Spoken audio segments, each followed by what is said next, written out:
Amigos del Pan Am Post, les tenemos una noticia que está yendo en contracorriente de lo que está pasando a nivel regional. Y es que en Perú se garantiza que en caso de legítima defensa no va a ser penalizada la persona que defiende su vida, sus bienes o a los demás. Para hablar sobre ello tenemos en pantalla a Lisandro Bonilla desde Perú. Lo pueden ver en YouTube como Un Pata Libre. Él es graduado como comunicador social y se destaca como analista político. Bienvenido, Lisandro, y cuéntanos un poco más. Pamela, muchas gracias por la invitación. A toda tu audiencia, muy buenos días. Encantado de participar con ustedes. Y nada, para hacer la historia bastante corta y que la gente la pueda entender muy rápido, no ha cambiado absolutamente nada. Gracias a Dios, en el Perú, la legítima defensa ya estaba regulada, ya es una acción que exime de culpa a quien la realiza. Lo único que ha hecho el nuevo proyecto de ley aprobado por el Congreso es explicitar ciertas situaciones o condiciones que quedaban un poco gaseosas en la norma anterior. Y esto, a diferencia del resto de la región, que es importante comentarlo, en el Perú, hasta hace algunos años, pasaba lo mismo que en el resto de países. Se malentendía la equidad de fuerzas como la razonabilidad. Es decir, en muchos países, básicamente tienes que esperar que el ladrón te dispare para poder dispararle. Y si viene con un cuchillo, no puede dispararle porque no hay equidad de fuerzas. Así se entendía en el Perú también hasta hace años. Pero ya de años aquí, hacia estos días, ese racionamiento cambió. Y la razonabilidad se entiende como el uso racional, razonable, criterioso de la fuerza para repeler un ataque independientemente del medio que sea utilizado para atacar. ¿Ok? Entonces, ese ya es el razonamiento jurídico. Eso no lo decía la norma, sino es el razonamiento jurídico y ese que se debería venir aplicando desde hace años ya en el Perú. Así que ahí ya estamos adelantados con el resto de la región que lamentablemente está muy mal por ese lado. Pero esta nueva norma aprobada por el Congreso lo que hace es detallar ciertas circunstancias. Por ejemplo, en el artículo 20 del Código Penal peruano, ya se hablaba de que la persona que utilice la legítima defensa estaba, digamos, exonerada de culpa siempre que incurriera en defensa de bienes jurídicos propios o de terceros. Así lo decía. Ahora se ha agregado el detalle de la posibilidad del uso de la fuerza, incluyendo el uso de la fuerza letal para proteger bienes jurídicos propios o de terceros. Y en el desarrollo, por ejemplo, el artículo 20 anterior decía en acto de agresión ilegítima. Si alguien me agredía ilegítimamente, yo podía actuar en legítima defensa. Ahora dice en agresión actual, ilegítima y real. ¿Qué cambia esto en la realidad del contexto jurídico? Nada. Nada. Simplemente han agregado dos palabras para que la gente entienda que tiene que ser actual. Es decir, en el momento, yo no puedo agarrar a alguien que me robó ayer y agarrarlo a balazos al día siguiente porque eso no es legítima defensa, eso es venganza y es un asesinato. Y tiene que ser real. O sea, no puedo sospechar que alguien me va a agredir y para evitarlo, atacarlo con el uso de la fuerza o incluso el uso de la fuerza letal. Tiene que ser una situación real, contrastable. ¿Okay? Gracias por Entonces, esa aclaración. Y dicho eso, la crítica a este tipo de medidas viene acompañada del discurso que va a ser como en el viejo oeste. ¿Qué responde frente a esto? que es una torpeza absoluta. Aquí en el Perú, no sé si en Ecuador o en el resto de la región conocen el nombre de Rosa María Palacios. Rosa María Palacios es una activista política progresista, eh, pseudo periodista, que ha salido a decir que esta ley permitirá que los hombres maten a sus parejas. En esos términos, ha dicho, lo que ha aprobado el Congreso es una barbaridad, esto va a permitir que los hombres maten a sus parejas y se escuden en la legítima defensa. ¿Por qué? Porque este proyecto de ley aprobado por el Congreso, a falta de la confirmación del Ejecutivo, eliminan la posibilidad de la prisión preventiva en el Código Procesal Penal. En el Perú tenemos una figura que se llama prisión preventiva, que en teoría se supone que es el último extremo.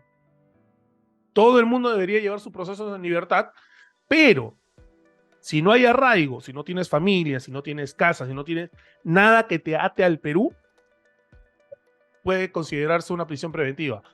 Si ya has intentado fugar, si hay manifestación cierta de intentos de entorpecer ilegalmente el acto judicial, o si hay amenazas a los agentes de justicia o sospecha de soborno a los agentes de justicia, se considera una prisión preventiva. Pero lo que no, y han usado eso como argumento de mira, todo el mundo va a decir ya, me quiso matar y ya está.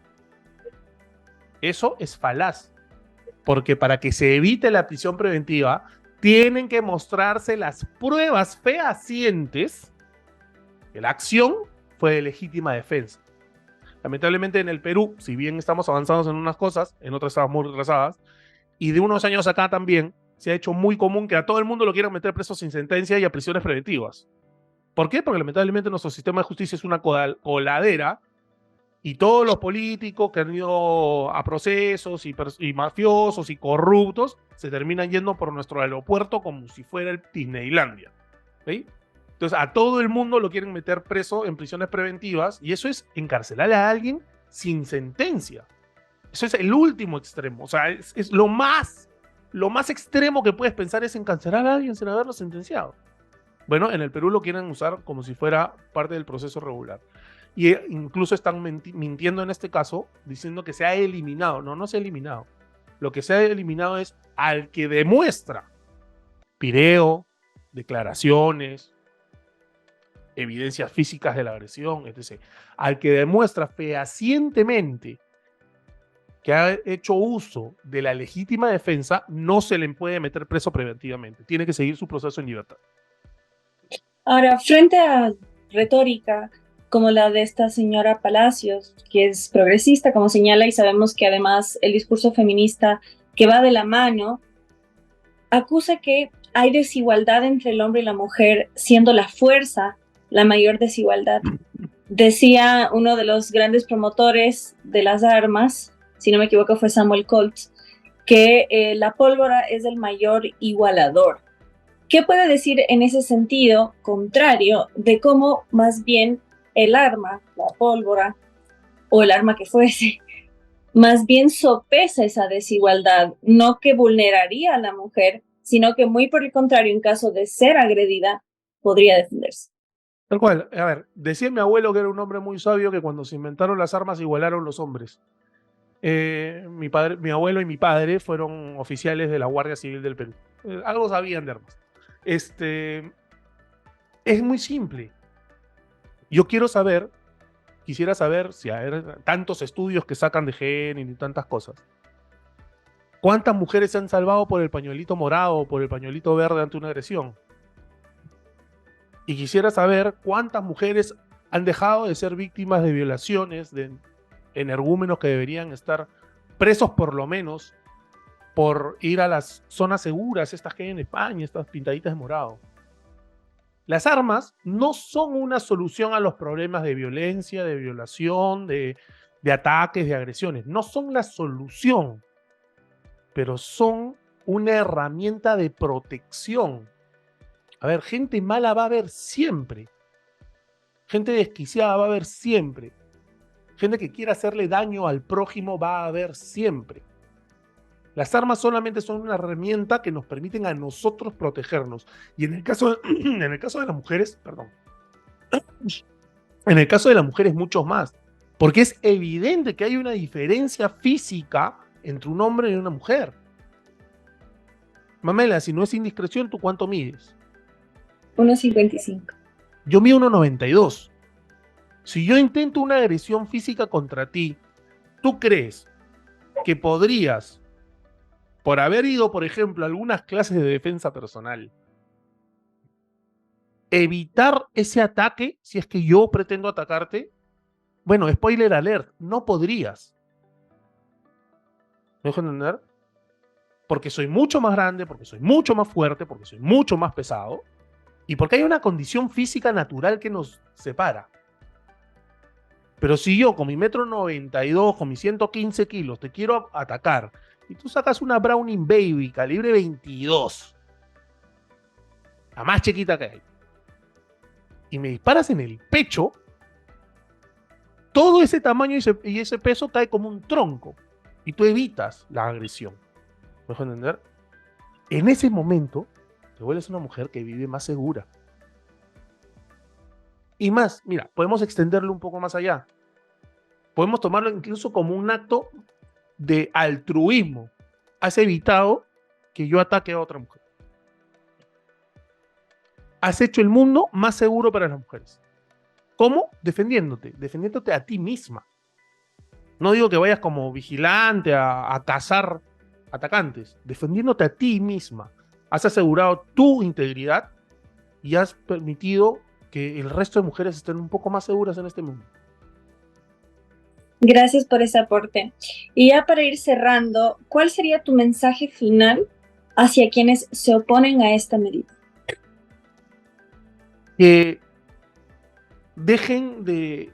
Bueno, es que pedirles a estas personas que dejen sus tendencias o sus velos es arar en el mar, ¿no? Es medio complicado, pero más que dirigirme a los que se oponen, quisiera dirigirme a los que no tienen tanta idea y están escuchando tan encarnizada defensa de los delincuentes, porque esa es la realidad, están defendiendo delincuentes.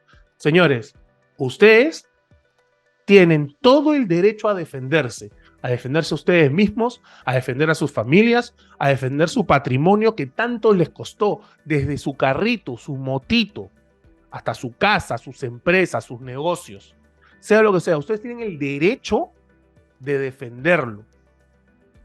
Y los políticos no tienen el derecho de privarlos a ustedes de esa defensa. Las armas, vuelvo y repito, no son una solución, son una herramienta. La solución pasa por un tema de múltiples factores que en nuestra región aquejan muchísimo. Pero señores, ustedes tienen que defender su integridad, su vida, su patrimonio y el de sus familias, que es lo más importante que tienen en este plano.